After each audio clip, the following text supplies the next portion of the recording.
All right, well, as you can probably tell, I am at Universal Studios Hollywood for this vlog. There's a big announcement behind me, but hopefully you can hear me.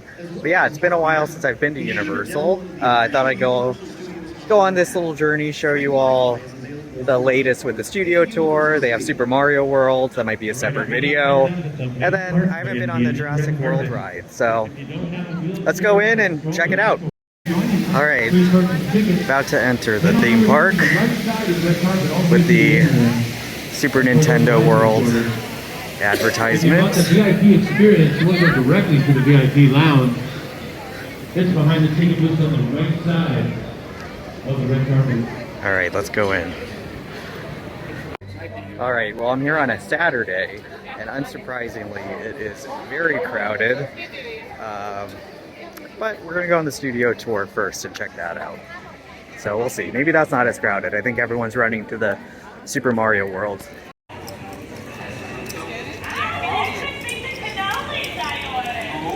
Up ahead here, they have these two people talking out of windows. It's like a thing they always have.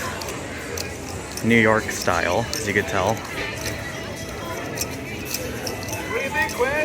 Okay, they just shut their windows, of course. We'll try that later. All right, into the studio tour we go. Might as well tour the actual backlot and sound stages first. The studios, if you will.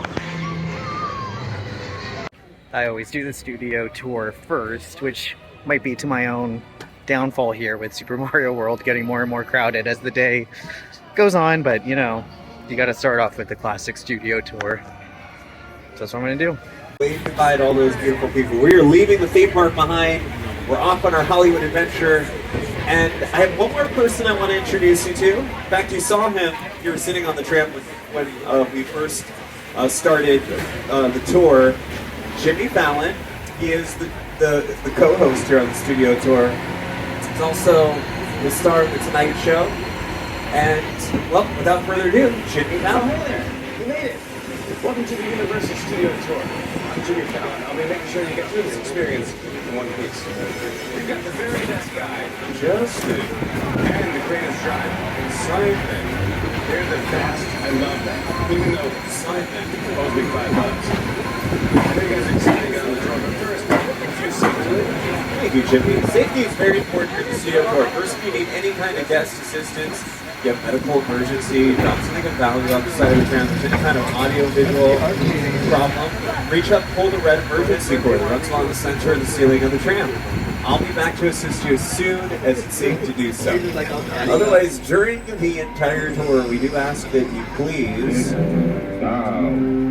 remain seated, keeping your arms and legs inside the vehicle at all times. The studio is private property. If you drop your phone or just can't wait to use the restroom, pull the red cord and remain seated on the tram. We all know that it is not good for your health. There is no smoking of any kind allowed the tour. Be prepared. Our tour will feature loud noises, fire effects, sudden tram movements, and yes, the possibility that you will be getting wet. Check the cameras. And for your safety in those around, we ask that you do not use selfie sticks while on board. Now check this out, we're driving down our timeline with these movie posters you're seeing on both sides of the tram. Now they represent just a few of the thousands of movies Universal Studios has produced throughout the years, over 8,000 films. Now it all started over 108 years ago, March 15, 1915.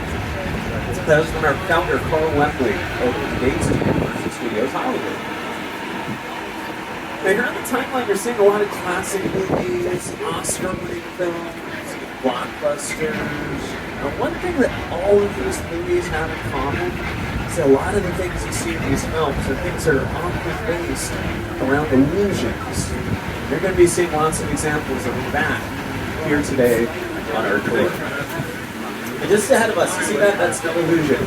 That's the front lot of our studio. Now the front lot is where we have a lot of our production offices, post-production facilities, editing bays, and sound stages. We have 36 sound stages on the lot. The sound stages are where they film some of the interior scenes to a lot of your favorite TV shows and movies. And the first sound stage you're seeing over here on your left, it says The Voice. That's stage 12, and it just so happens to be our biggest sound stage.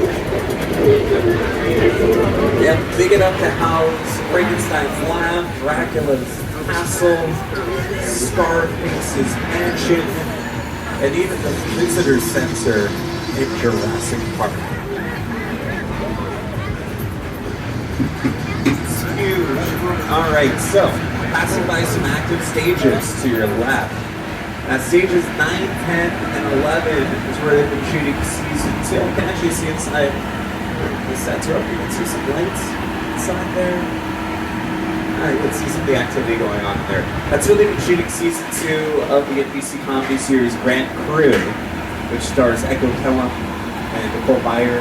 We also have stages 7 and 8 on the left. That's where they've been shooting season 2 of Bel Air, which stars Jabari Banks and Ollie Showitz, who play Will and Carlton on the show.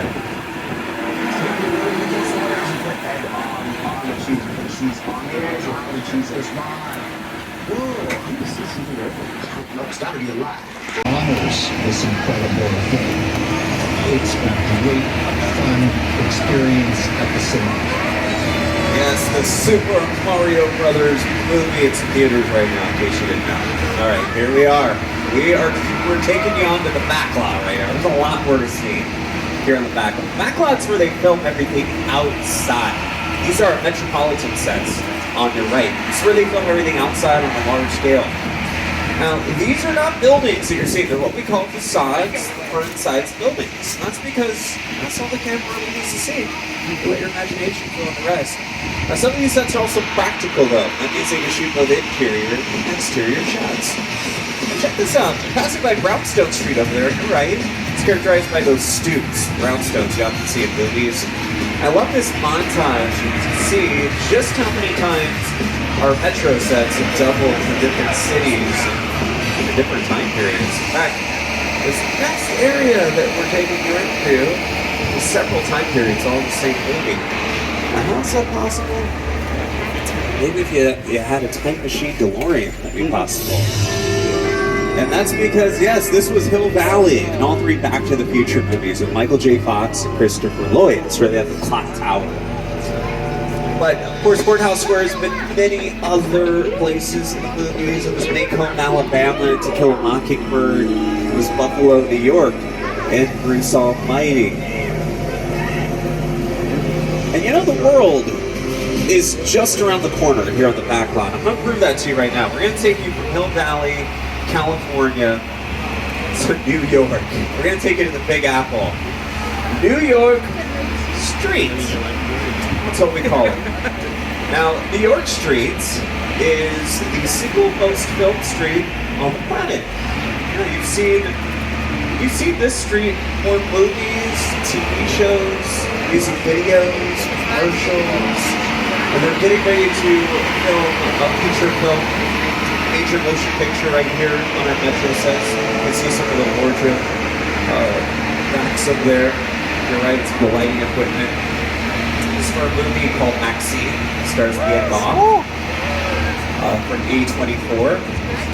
Now, New York Streets has doubled as New York City, many productions. And, you know, speaking of New York, our co-host Jimmy Fallon, he shoots The Tonight Show in New York City. It's also the city where you got to start. Hey everyone, welcome to New York. I got to start right here in New York on Saturday Night Live. This is actually my old neighborhood. What's that mountain over there? That old one. Tough lady. This is my favorite hot dog guy. Hey, man. How's it going? Right today? Just like old times. Gotta love New York City. Hey, I'm walking here. Hey, it's cool, guys. I was just walking there. So it's not exactly New York, but a lot of times when you see New York in the movies, it was shot right here on the Universal Metro sets. If you can make it here, you can make it anywhere. Even if you make it here on the Universal lot. Yes. Now, recent productions that have filmed here on our Metro sets include American Ninja Warrior, where they were shooting the upcoming season of American Ninja Warrior on New York Street. They had the whole obstacle course set up on New York Street. 1930s New York City was the setting for one of the great scenes of the movie King Kong. Here's director of King Kong, Peter Jackson. It's the original King Kong that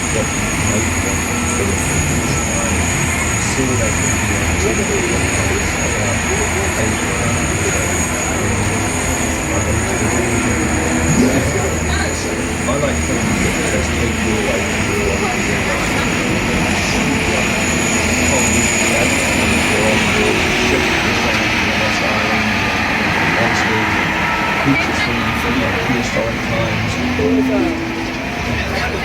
I get those glasses ready. Adventure awaits. Hang on to all of your belongings. Remain seated at all times, please.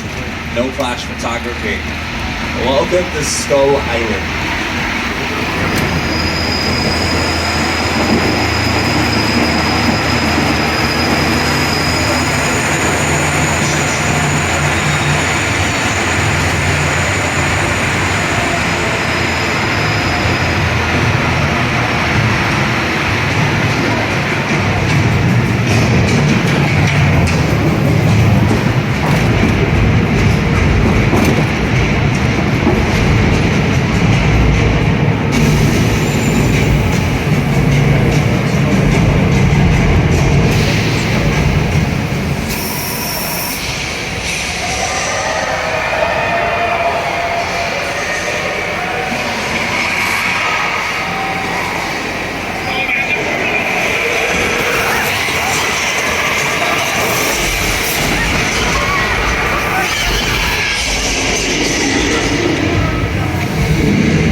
Under 180 feet long, the film itself uses some of the most advanced technology in filmmaking today. The film was designed by Peter Jackson, his team at Weta FX. The team at Weta, they won.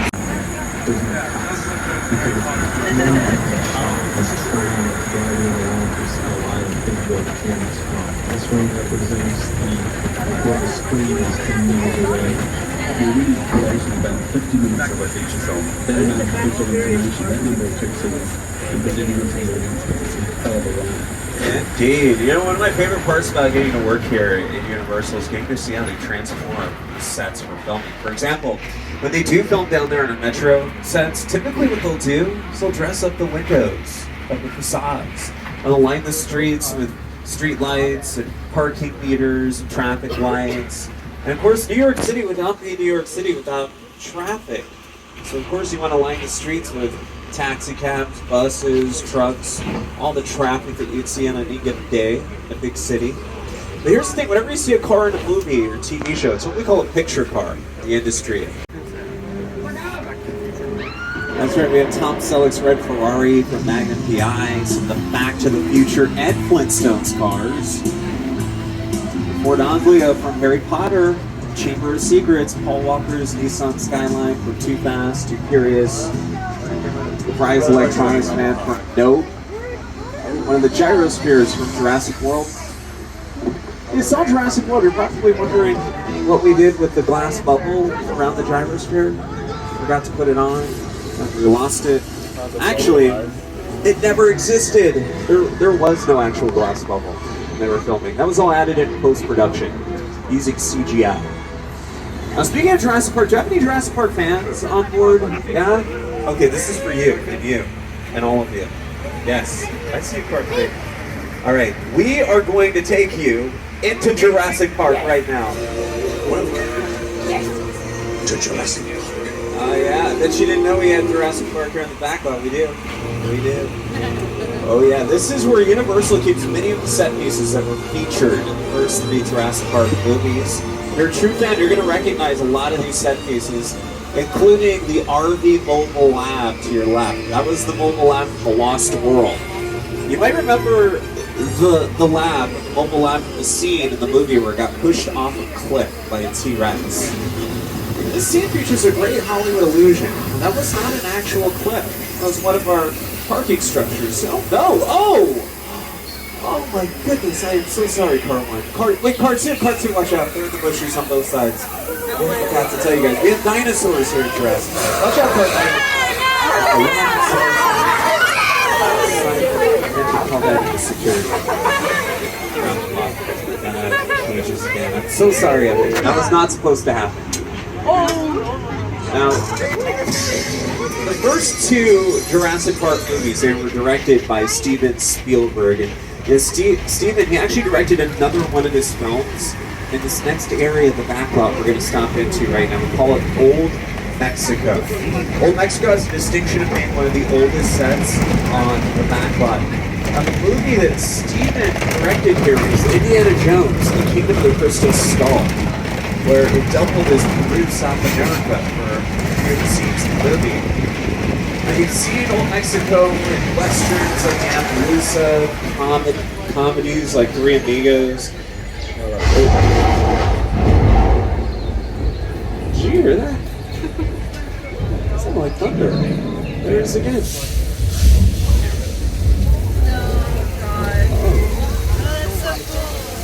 Okay, this I was not expecting today. It's raining. Now, we've been having some wacky weather here in Southern California lately. We'll take it. We need this. Oh, it's raining. Look at that. You know, they say when it rains this hard, this fast, flash floods are a possibility. No, I don't want to scare you. No, we'll be fine. Usually you're looking at this flashlight. Oh no. Oh no.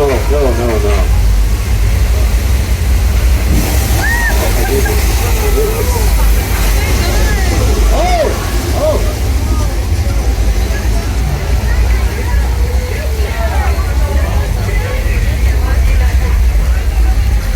I'm so proud of everyone. You just survived the flash flood of weather effects here on the studio tour.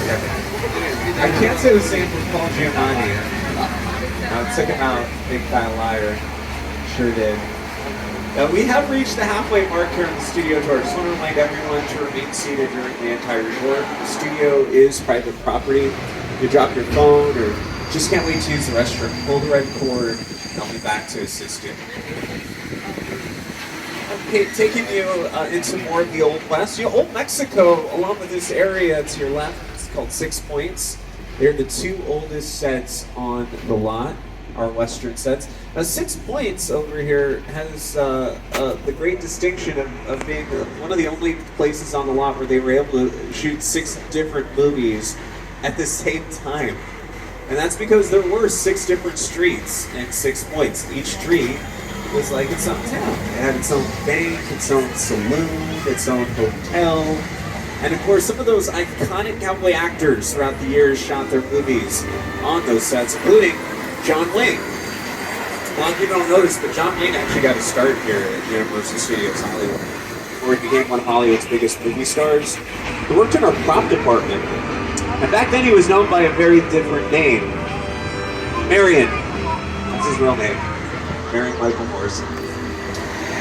As we take you around our western sets, I do want to point out some of our newest sound stages. Just beyond these trees to your left are a slew of these sound stages here on the lot, including Stage 31, where they've been shooting the 23rd season of Voice. What's up, Studio Tour? I'm Kelly Clarkson from The Voice, and we shoot our show right here in Stage 31.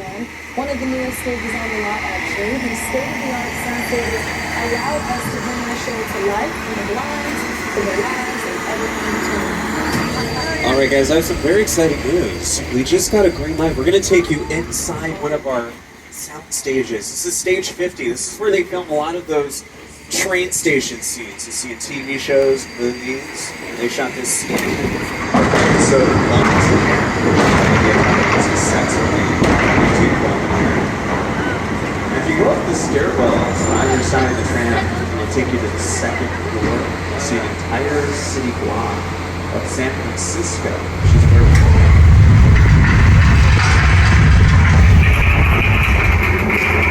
You guys feel like we just had a little oh. Okay, hang on. Something right it out. We'll be fine. We'll be fine. It's okay. No! No, it's the big one!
Just survived earthquake.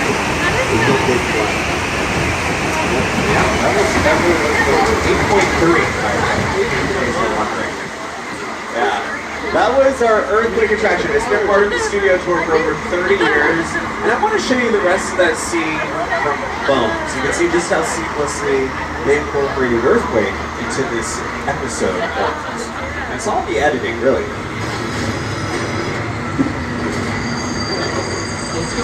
There's Stage 50 right there. Water coming downstairs. Just saw it. Then you cut to the subway train coming into the station right there. More water. That's pretty much it. That was a short trip to New England. I want to welcome everyone to Amity Island. And disregard that beach closed sign you saw back here. They just reopened the beach. And you know why? Look! They caught Jaws! Yeah, well, my good friend Taylor, he caught Jaws earlier this morning. He's in the water. He's deep sea diving. He's making sure everything's safe. Oh no! It's a orange shark! Oh, we got a orange George! Yell out shark! Shark! Shark!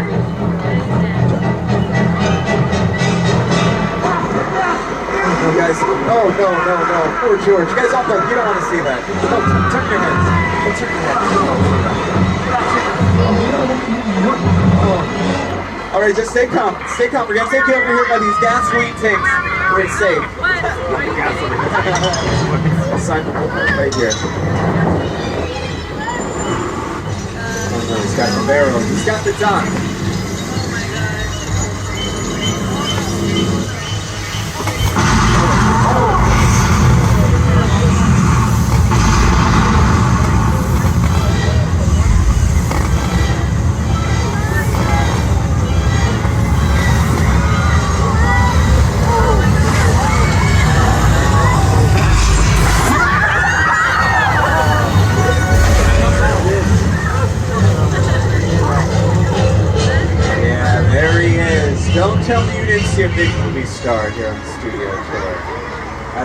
legend. That's Jaws. He's got his own franchise, yeah. And you know Jaws, of course, is his screen name. But does anyone actually know his real name? Yes? Yes, it is Bruce. Very good.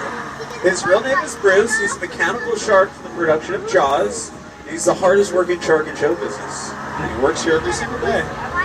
But you know, he didn't always work. The line shark was like frustrated. It didn't really work all the time. It didn't work hardly at all. Wherever you were on the island, you could hear the radio.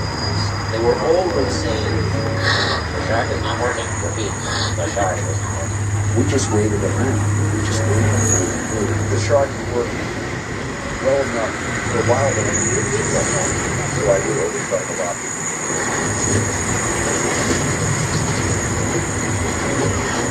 Yes. And by the way, it was director Steven Spielberg who named the shark Bruce after his lawyer, Bruce Reimer. And he was a real shark. It was. Well, right now we're going to take you on a tour of some of the neighborhoods here at the Backlot, including Elm Street over here on your left. I see that yellow house at the end of the block, just below us. That was Boo Radley's house. And To Kill a Mockingbird with Gregory Peck and Robert Duvall. And over here on your right, that's Mona's Chicken Ranch, that White House from The Best Little Whorehouse in Texas, starring Dolly Parton or Reynolds. It's a great example of what we call a practical set. They can shoot both interior and exterior shots. But right now we're going to take you into arguably the most recognizable suburban neighborhood on the planet. Oh yeah, a lot of very famous TV families used to live in this neighborhood, including the Munsters. Remember them? They used to live in the Purple House there on your left. The Cleavers, Leave It to Beaver, they lived in the light blue colored house over here on your right. The yellow house on your left, that's where the Hardy Boys used to live. A lot of mysteries were solved here on Colonial Street. The yellow house is where the main character, Davy, on Never Have I Ever, Netflix comedy series, also lives. Now, a lot of you guys might recognize Colonial Street as Wisteria Lane from ABC's Desperate Housewives, which filmed here for 8 seasons. If there is one thing everyone in suburbia can appreciate, it's a good meal.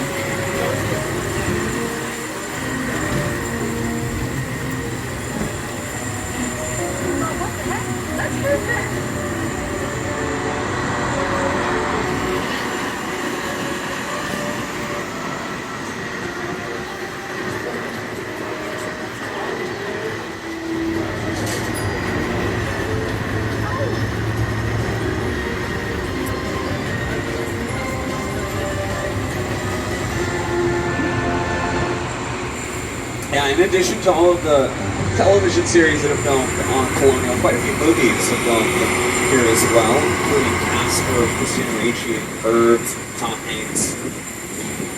Almost all of the scripted television series that currently shoot here on the lot, including Never Have I Ever, were shoot on Colonial Street. And they were shooting a season 4 episode of Never Have I Ever right here on this road that we're traveling up right now. We call this Wilderness Road. Now, sometimes you need this middle of nowhere setting for your film shoot. We got you covered. In fact, this woodsy area to your left was where Sandra Bullock shot one of those campsite scenes from her movie Bird Box, or Thriller. And this big hillside to your right was where they shot a stunt following a limousine getting overturned in a car accident on the series 911. Peter Krause and Angela Bassett. It was a desolate road, not unlike this one that Marion Crane was driving on her way to the Bates Motel in the movie Psycho. Now, if you recall, she was driving a white Ford Fairlane. And speaking of famous picture cars, we have another picture car stop to make here on the studio tour. If you're a fan of the Transformers movies and the Fast and Furious movies, you're going to want to get your cameras out. You're about to see some iconic cars from those franchises, including Bumblebee from Transformers, right over there. And then, of course, there's Dominic Toretto's Black Charger from the Fast and Furious movies. The Orange Julius, that was Roman Pierce's Orange Julius from Too Fast, Too Furious. I mentioned the white Ford Fairlane that Janet Leigh drove in the movie Psycho because you're going to see that picture car just around this corner, along with two of Hollywood's most famous movie sets. The Bates Motel and the Psycho House from Alfred Hitchcock's classic thriller, Psycho.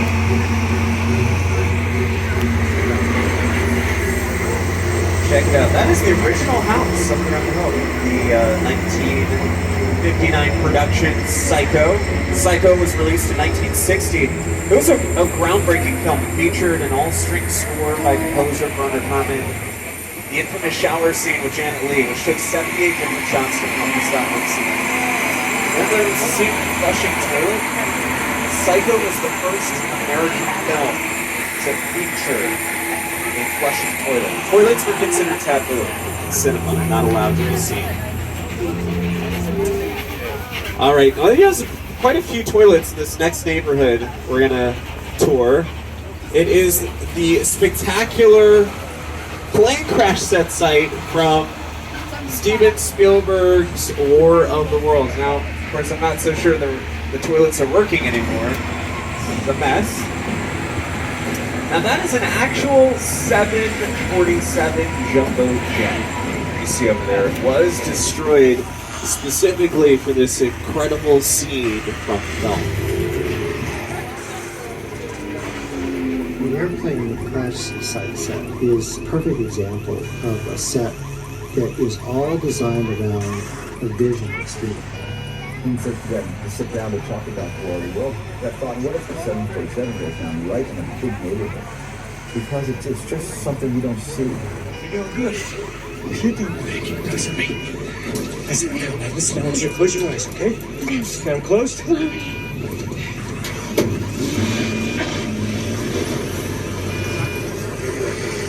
Robbie, get in. Get in. We are approximately 10 minutes from the end of our tour. We will be returning to the new park shortly. Remember to pull the emergency cord if you need any assistance. You can see it on the track at all times. Well, right now we're going to take you to Jupiter's Claim, the actual sets from Jordan Peele's latest film, Nope. Here to tell you about the sets is Academy Award winner Jordan Peele. Movie magic only when a team of collaborators, often in the hundreds, work together to take an impossible mission and bring it to life. This is Jupiter's Claim, a nostalgic, small-time Southern California amusement park owned by former child star Ricky Jubert Park.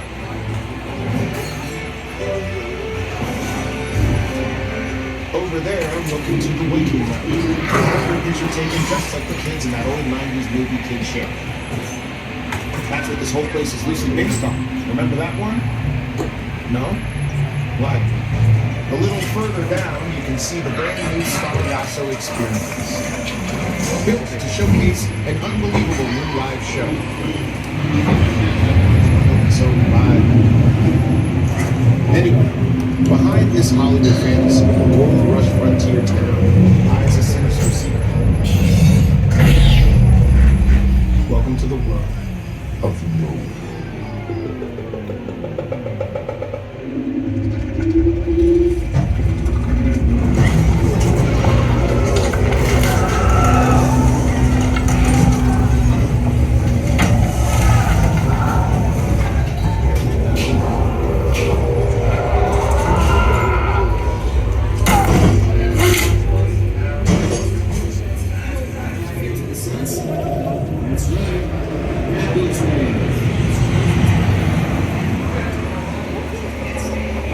I think we're gonna take that advice and get out.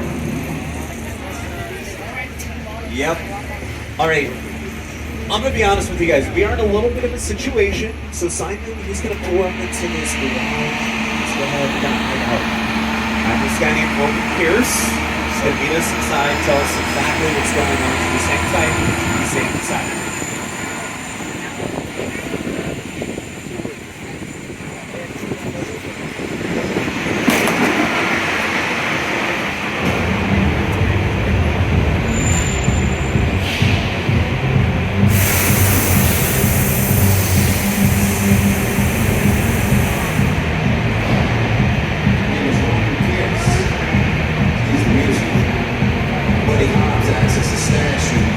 Sean for a while.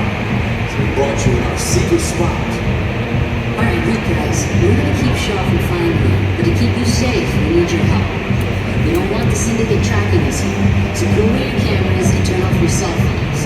One flash or one ringtone can give us away. I need y'all to take this real serious. Okay, pull it to the next page.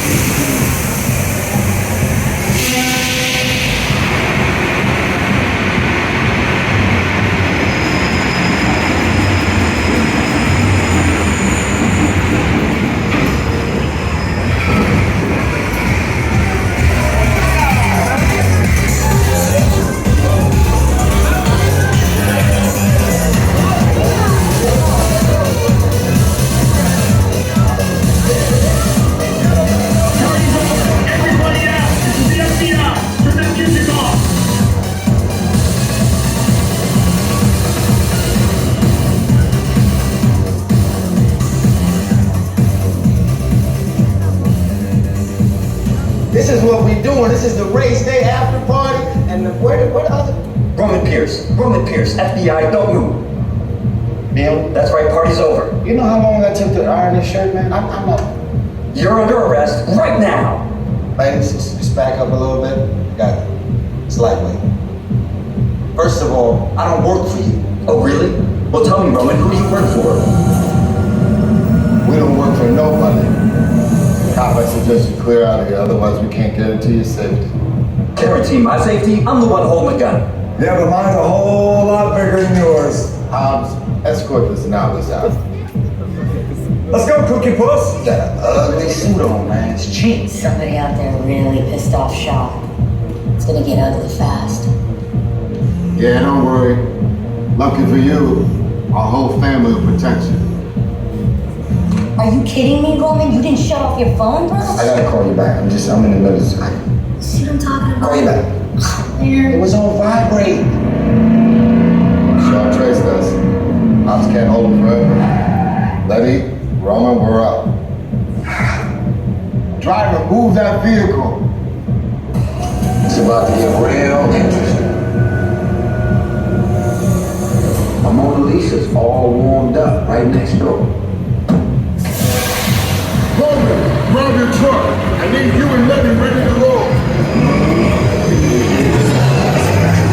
This is simply signal number 46. Await seated.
sir. We got through it. Y'all held us down. Appreciate it.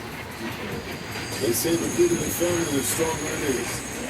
That was the good idea. You're welcome to join our crew anytime. Right.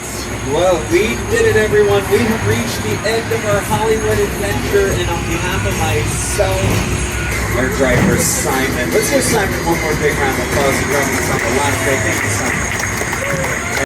All right, tram tour is complete. It says it's a 45-minute wait for Jurassic World, the ride, but what can you do? It's a Saturday in the spring, so we're gonna head there next. Let's go. Okay, made it to Jurassic World. We'll see how this is compared to the former Jurassic Park ride. Here we go.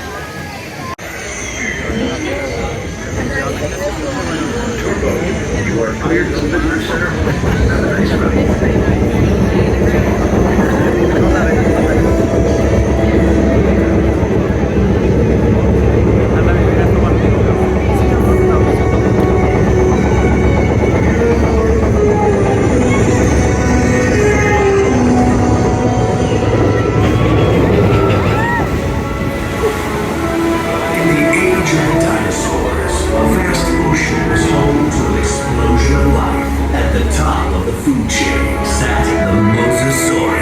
Apex predator of the deep. You are clear for entry.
I've never been on this. No. Are you sure? Yeah.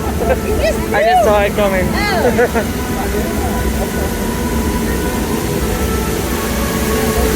In a few seconds, we will be entering Herbivore Valley, where plant-eating dinosaurs roam freely.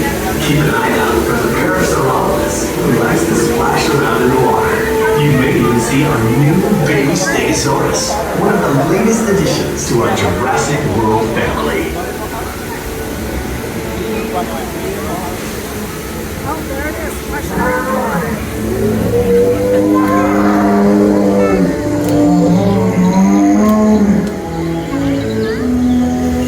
Oh, shit.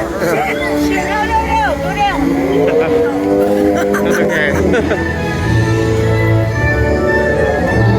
In a moment, you will be entering Predator Cove, home to some of Jurassic World's most powerful creatures.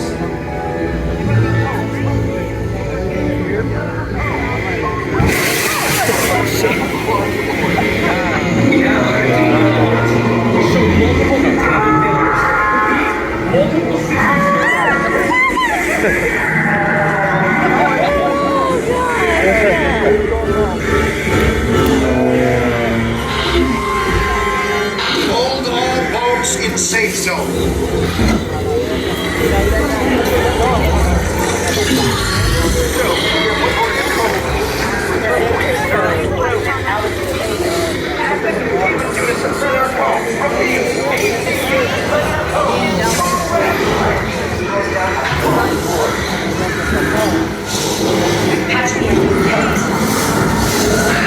Ladies and gentlemen, this is Claire here. Please remain calm. We have assets out of containment and help is on the way. In the meantime, please. A security team is deployed. They will get you. Please remain in the holding state and they control units are on their way.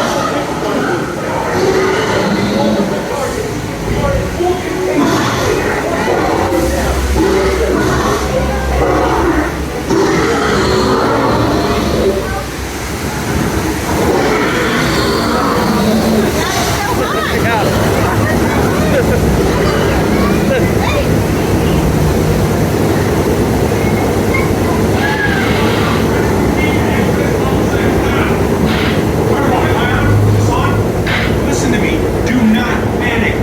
If you can see me, I need you to keep your hands inside the pool. The slightest movement will set these animals off.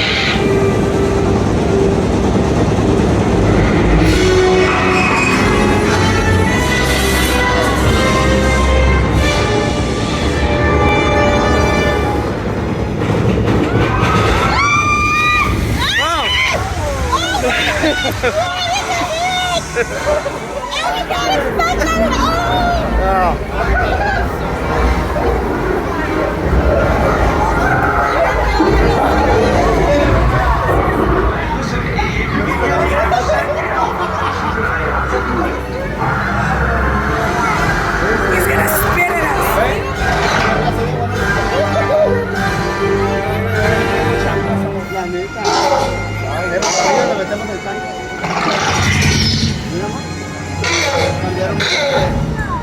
Looks like the raptors are talking to each other.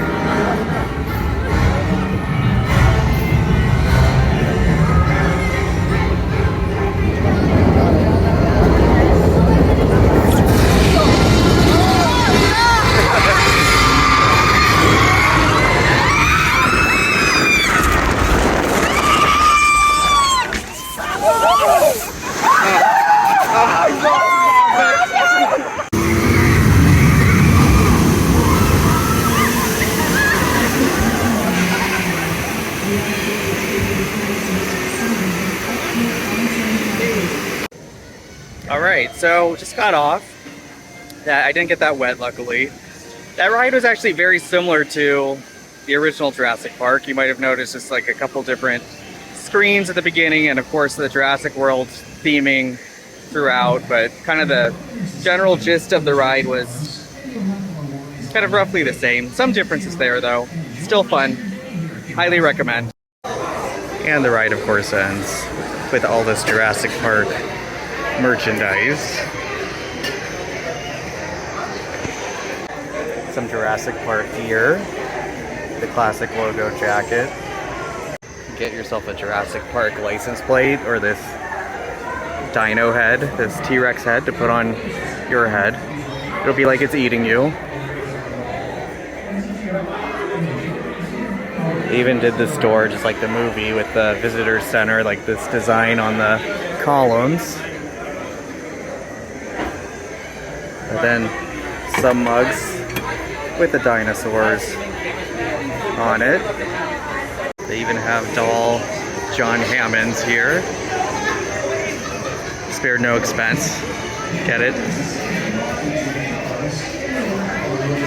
Some dinosaurs, of course.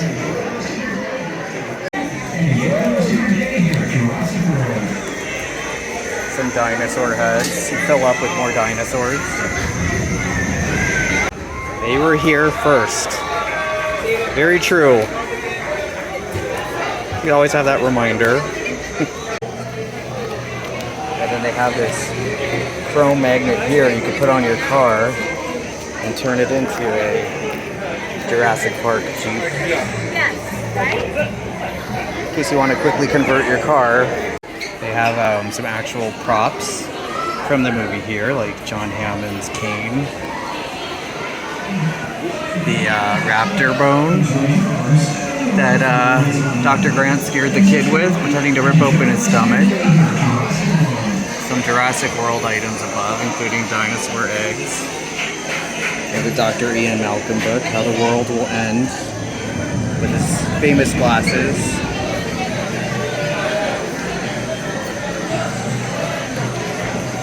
And who wouldn't want this autographed picture, the famous picture of Dr. Ian Malcolm?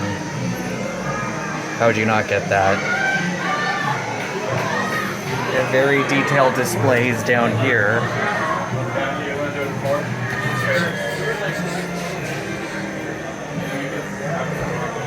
Different moments from the movie.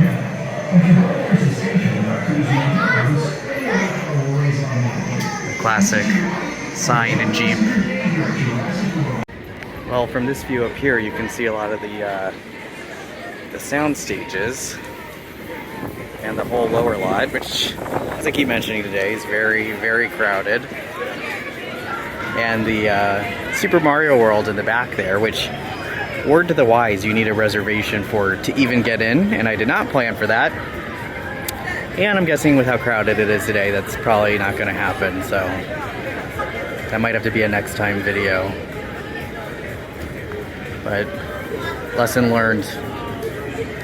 Okay, next stop, Wizarding World of Harry Potter.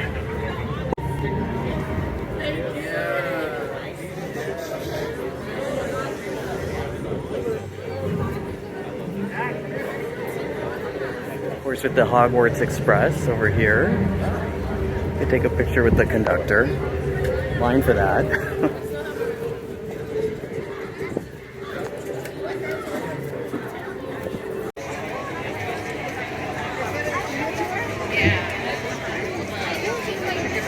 This restaurant over here is called Hollywood and Dine.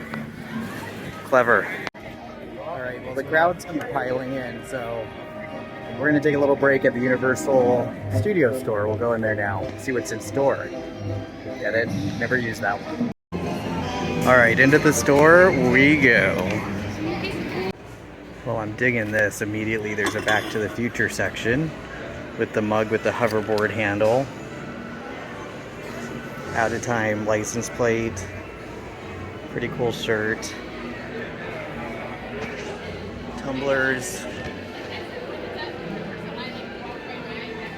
Some keychains and magnets.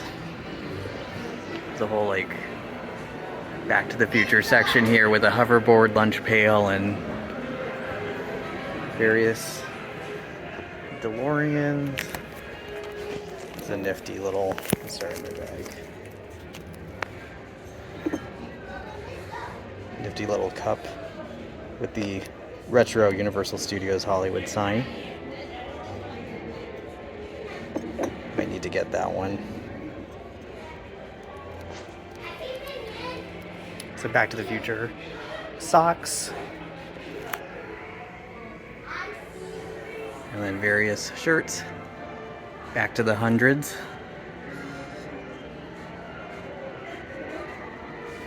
This shirt as well with Dog and Marty. There's a pretty cool magnet set with the clock and out of time license plate and the logo for $15. They also have this magnet set based on part 2 with the hoverboard magnet. Nothing in the back, but the logo here next to the flux capacitor.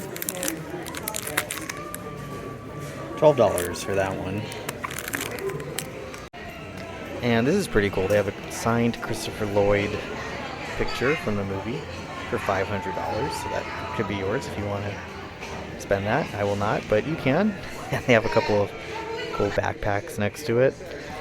This is cool. It's a Universal Studios kind of late 80s, early 90s look. This is how I remember a lot of Universal Studios, including with that sign that they had at the front, and then the rides available then, including E.T., no longer there. And then some more merchandise up here with that logo. And then here's the classic Universal Studios items, clapboard. I can't go without that.